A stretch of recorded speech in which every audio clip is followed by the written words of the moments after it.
Welcome back to my channel. ഡൽഹിയിലെ ചരിത്ര പ്രധാനമായ റെഡ് ഫോർട്ടിൻ്റെ സെക്കൻഡ് പാർട്ട് വീഡിയോയിലേക്ക് എല്ലാവർക്കും സ്വാഗതം. ഫസ്റ്റ് പാർട്ട് വീഡിയോ എവിടെ അവസാനിച്ചത്? ഛത്ത ചൗക്കിലായിരുന്നു. ഛത്ത ചൗക്കിൻ്റെ കാഴ്ചകളൊക്കെ ആസ്വദിച്ച് റെഡ് ഫോർട്ട് കോംപ്ലക്സിൻ്റെ അകത്തെത്തി കഴിയുമ്പോഴത്തേനും ഫസ്റ്റ് കാണുന്നത് അപ്സര മ്യൂസിയമാണ്. മ്യൂസിയത്തിലെ 360 ഡിഗ്രി ഷോയുടെ വിഷ്വൽസ് ആണ് നിങ്ങൾ എല്ലാവരും ഇപ്പോൾ കണ്ടുകൊണ്ടിരിക്കുന്നത്. അടിപൊളി ഷോ ആണ്. റെഡ് ഫോർട്ടിൻ്റെ ഫുൾ സ്റ്റോറി ഇതിൽ പറയുന്നുണ്ട്. ഷാജഹാൻ്റെ എൻട്രി ഒക്കെ അടിപൊളിയാണ്. ഞാൻ ഫുൾ വിഷ്വൽസ് ഇതിൽ കാണിക്കുന്നില്ല.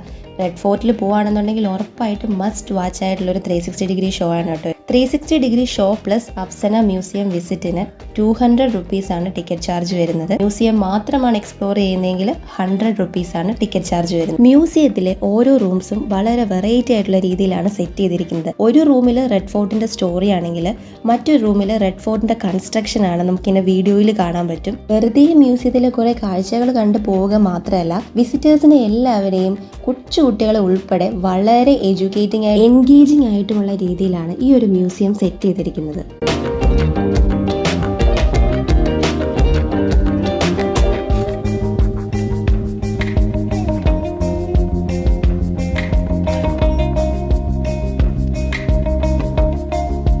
റെഡ് ഫോർട്ടിന്റെ കൺസ്ട്രക്ഷൻ ആണ് ഈ ഒരു വീഡിയോയിൽ കാണിക്കുന്നത്. യമുന നദിയോട് ചേർന്നാണ് റെഡ് ഫോർട്ട് വരുന്നത്. ദേ കണ്ടോ, പണ്ട് റെഡ് ഫോർട്ടിന് ചുറ്റും യമുന നദി ഒഴുകിക്കൊണ്ടിരുന്നത് ഇങ്ങനെയായിരുന്നു. ഒരു അടിപൊളി വിഷ്വൽ ട്രീറ്റ് തന്നെയാണ് ഈ മ്യൂസിയത്തിൽ സെറ്റ് ചെയ്തിരിക്കുന്നത്. എന്തുകൊണ്ടും കൊടുത്ത ടിക്കറ്റ് ചാർജിന് വേർത്താണ്. ഇതുപോലുള്ള കുറേ എൻഗേജിങ് ആക്ടിവിറ്റീസ് ഉണ്ട്. അപ്പോൾ പിന്നെ കുറേ വിഷ്വൽസ് മാത്രം കണ്ട് നമുക്ക് ബോറടിക്കുകയില്ല. എപ്പോഴും വളരെയധികം ആക്റ്റീവായിട്ടും എൻഗേജ് ആയിട്ടിരിക്കുന്ന ഒരാൾ എൻ്റെ കൂടെ ഉള്ളതുകൊണ്ട് എനിക്ക് ഒട്ടും ബോറടിക്കില്ല.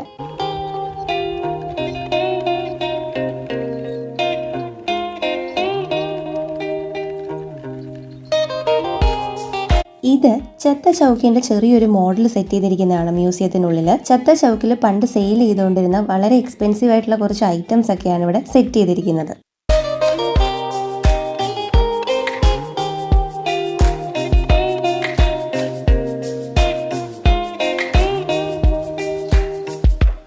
ഇത് റെഡ് ഫോർട്ടിന്റെ കോംപ്ലക്സിനകത്തുള്ള ദിവാൻ ഇ ആം എന്ന പബ്ലിക് ഓഡിയൻസ് ഹാളിന്റെ ഒരു 3D വിഷ്വൽ ആയിരുന്നു. ഇതൊക്കെ പല പല ചക്രവർത്തിമാർ വരച്ചിട്ടുള്ള പെയിന്റിങ്സുകളൊക്കെയാണ്.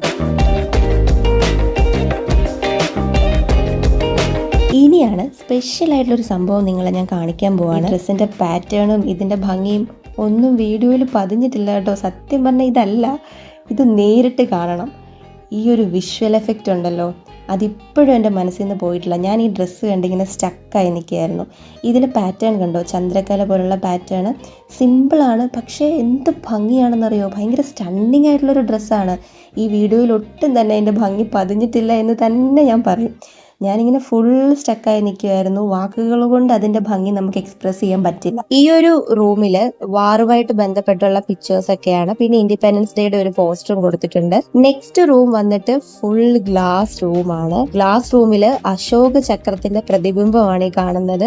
ഈ ഒരു റൂമിൽ ഇൻ ബാക്ക്ഗ്രൗണ്ടിൽ വന്ദേ മാതരം ഇങ്ങനെ സ്ലോ ആൻഡ് ലൈറ്റ് ആയിട്ട് ഇങ്ങനെ പ്ലേ ചെയ്തിട്ടുണ്ട്.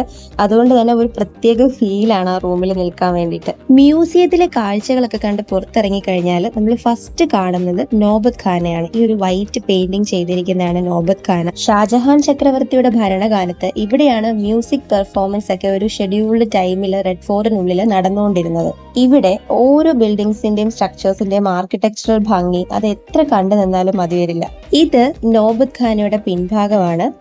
ഇവിടെ നിന്ന് നോക്കുമ്പോൾ ആ കാണുന്നതാണ് ദിവാൻ ഇ ആം, അതായത് പബ്ലിക് ഓഡിയൻസ് ഹാൾ ആയിരുന്നു. ഷാജഹാൻ ചക്രവർത്തി ജനങ്ങളുമായിട്ട് സംവദിക്കുന്ന ഒരു മണ്ഡപമാണ്.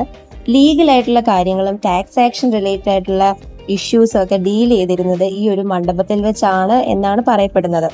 ഓക്കെ, ക്യാമറ തിരിച്ചോ. ഇവിടുന്ന് ക്യാമറ ഇങ്ങനെ തിരിക്കുമ്പോൾ എന്ത് ഭംഗിയുള്ള വിഷ്വൽസ് ആണല്ലോ ഇതൊക്കെ. ആ കാണുന്ന ദിവാൻ ഇ ആം എന്ന പബ്ലിക് ഓഡിയൻസ് ഹാൾ കാണാൻ വേണ്ടി ഞാൻ ഓടിപ്പോവാണ്.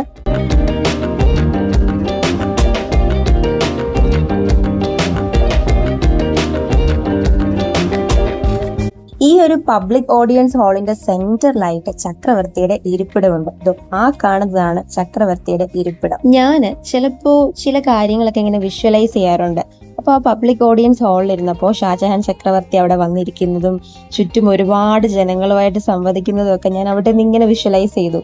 പിന്നെ റെഡ് ഫോർട്ടിന്റെ അങ്ങേയറ്റം തൊട്ട് ഇങ്ങേയറ്റം വരെ പല പല സ്ട്രക്ചേഴ്സ് ആണ്. ഓരോ സ്ട്രക്ചേഴ്സിനും ഒരുപാട് സ്റ്റോറീസ് നമ്മളോട് പറയാനുള്ള പോലെ തോന്നും. റെഡ് ഫോർട്ടിന്റെ വീഡിയോ ഇവിടെ തീരുന്നില്ല. ഇനി ഒരുപാട് സ്ട്രക്ചേഴ്സ് നിങ്ങളെ കാണിക്കാനായിട്ടുണ്ട്. മുംതാസ് മഹൽ, രംഗ് മഹൽ, ഖാസ് മഹൽ, അങ്ങനെ ഒരുപാട് സ്ട്രക്ചേഴ്സ് കാണിക്കാനുണ്ട്. So wait for part 3.